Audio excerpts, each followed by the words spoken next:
Shalom, selamat pagi saudara yang dikasih dalam Tuhan. Pagi hari ini kembali lagi saya menyapa setiap umat Tuhan dimanapun saudara berada. Setiap kita yang secara khusus akan mengambil waktu untuk merenungkan firman Tuhan sebelum kita memulai segala sesuatunya.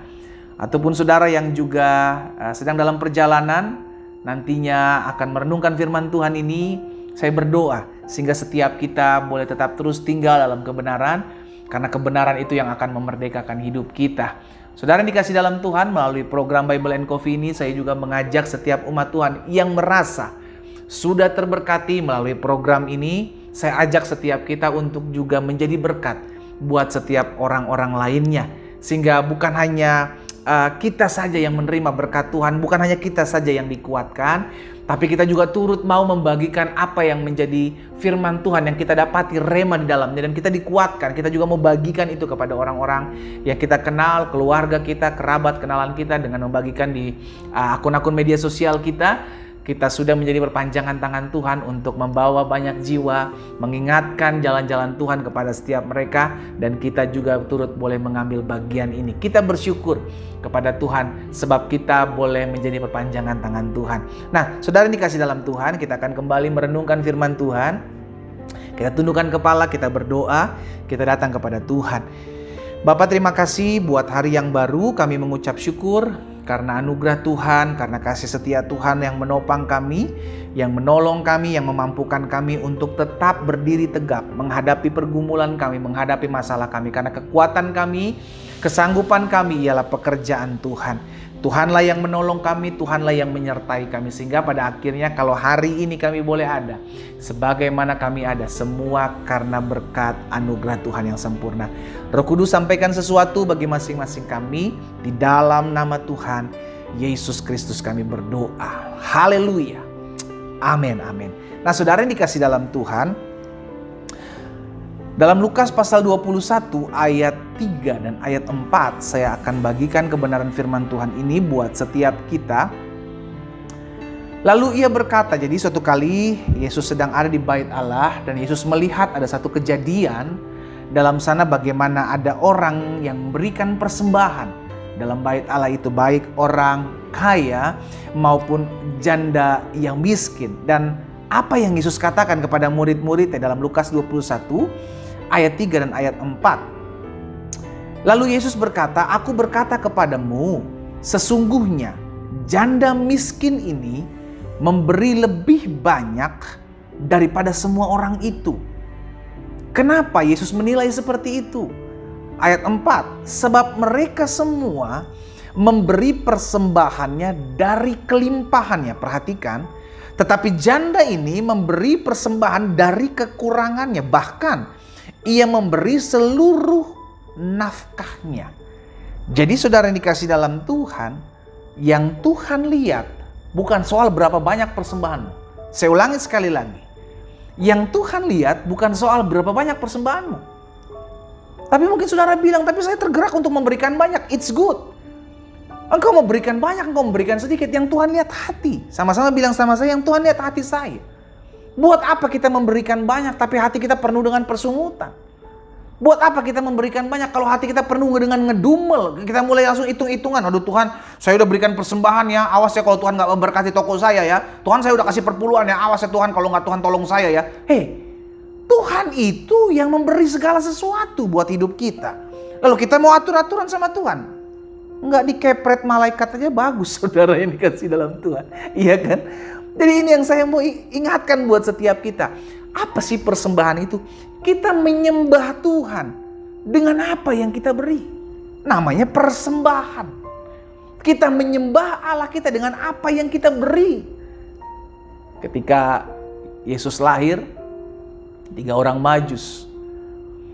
Ada persembahan diberikan apa saudara? Emas, kemenyan, dan mur.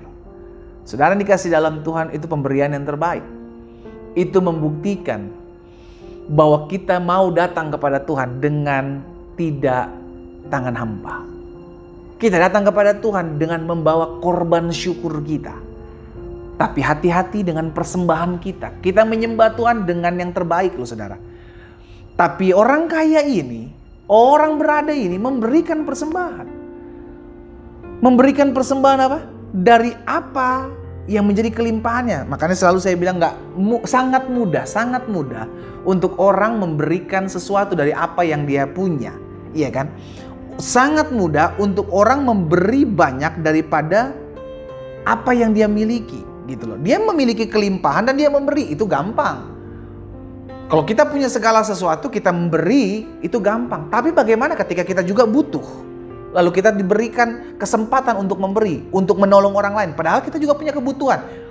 Dan pada saat itu mungkin kita sedang ada dalam kekurangan. Lalu kita diberikan kepercayaan untuk memberi. Apakah kita berani melangkah? Inilah yang dilakukan oleh janda miskin ini. Di tengah-tengah kekurangannya, dia memberikan. Bahkan dia memberikan seluruh nafkahnya. Yang dilihat Tuhan adalah sikap hatinya. Hal yang sama terjadi terhadap janda di Sarfat. Ketika Tuhan suruh Elia untuk pergi ke Sarfat. Tuhan bilang, aku sudah mengutus seorang janda akan memberi makan engkau. Janda bilangin, ketika Elia bilang, berikan saya air, dikasih air. Karena mungkin masih banyak. Ketika si Elia minta roti, janda bilang, wah nanti dulu bos. Bahasa sehari-hari gitu kan. Di saya ini tinggal segenggam tepung ini. Kalau saya goreng buat kamu, lalu saya makan apa? Tapi ketika Elia bilang lakukan, maka tepung dalam buli-buli itu, minyak dalam buli-buli dan tepung itu tidak akan pernah habis. Maka janda di Sarfat ini berani melakukannya. Karena dia tahu, ketika dia berani belajar untuk taat, maka ada berkat-berkat Tuhan. Saudara yang dikasih dalam Tuhan, apa yang terjadi? Betul lah, ketika dia membuat roti dari tepung yang tinggal dikit dan minyak yang tinggal dikit ini, maka terjadi pelipat gandaan. Saudara yang dikasih dalam Tuhan, hari ini kita belajar satu peristiwa, bahwa jangan sampai hati kita melekat kepada harta. Saya ulangi sekali lagi, jangan sampai hati kita melekat pada harta. Makanya Yesus menegur kan, engkau tidak bisa mengabdi kepada dua tuan. Engkau tidak bisa mengabdi kepada Allah, engkau tidak bisa juga mengabdi kepada Mamon. Artinya apa? Kalau kita mau mengabdi, kalau kita mau menyembah, maka kita berani memberikan persembahan yang terbaik kepada Allah. Dengan hidup kita, dengan apa yang kita punya. Bahkan kalaupun itu merupakan kekurangan kita mau memberikan persembahan dari kekurangan kita. Kenapa? Karena kita mengasihi Tuhan. Makanya Yesus bilang dalam Matius 6 ayat 21, di mana hartamu berada, di situ juga hatimu berada.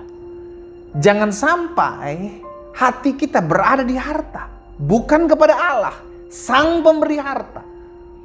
Tapi kalau kita mengerti sebaliknya, bahwa Allah lah yang memberikan harta dalam hidup kita, maka kita bisa berani memberikan yang terbaik.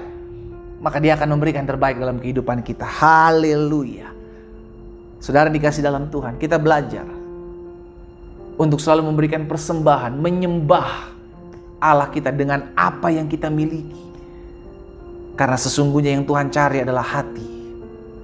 Karena dari hati terpancar kehidupan, dan di mana hartamu berada, di situ hatimu berada. Kalau hartamu ada di dalam tangan Tuhan, maka hatimu juga akan di sana.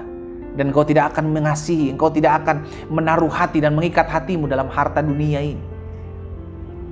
Tapi kalau hatimu sudah ada di harta, maka itu akan sangat berat untuk memberikan yang terbaik. Karena di mana harta kita berada, di situ hati kita melekat. Dan kita tidak bisa mengabdi kepada dua Tuhan. Kita tidak bisa mengabdi kepada Allah dan tidak bisa mengabdi kepada Mamon. Hari ini kita yang memutuskan, di manakah sebenarnya harta saya? Apakah harta saya adalah satu-satunya Tuhan saya yang saya sembah dalam Yesus Kristus? Atau harta saya ada di bumi ini, yang Yesus sendiri katakan, ngengat dan karat bisa merusaknya dan pencuri bisa mencurinya. Kitalah yang memutuskan di mana harta saya berada. Kita berdoa, kita datang kepada Tuhan. Bapa, ampuni kami kalau hari-hari ini hati kami melekat kepada harta dunia. Sehingga akhirnya kami tidak bisa menyembah Tuhan dengan persembahan kami. Kami tidak bisa menyembah Tuhan yang terbaik. Karena hati kami melekat kepada perkara-perkara dunia. Ampuni kami Tuhan. Hari ini kami diingatkan untuk selalu melekatkan hati kami hanya kepada Tuhan. Karena di mana harta kami berada, di situ hati kami mengikut. Hamba berdoa buat setiap umat-Mu, di mana pagi hari ini mengambil waktu untuk merenungkan firman Tuhan. Ingatkan kami bahwa sungguh harta kami satu-satunya adalah Tuhan. Bahwa sungguh harta kami adalah pribadi Allah yang menyelamatkan kami. Engkaulah sumber kehidupan kami. Karena itu biarlah hati kami selalu melekat kepada Tuhan. Dan kami dapat menyembah Engkau dengan apa yang kami miliki. Sebab apa yang kami miliki, apa yang kami punya itu berasal daripada-Mu. Tuhan, hamba berdoa, berkat-Mu ada atas setiap umat-Mu. Di dalam nama Tuhan Yesus kami berdoa. Haleluya. Amin, amin. Kita nikmati kopi kita, saudara. Haleluya. Di mana hartamu berada, di situ hatimu berada. Biarlah harta kita satu-satunya adalah Yesus Kristus, yang adalah Bapa, yang adalah Tuhan, yang adalah Juru Selamat kita. Maka hati kita akan melekat kepadanya. Tuhan Yesus memberkati kita.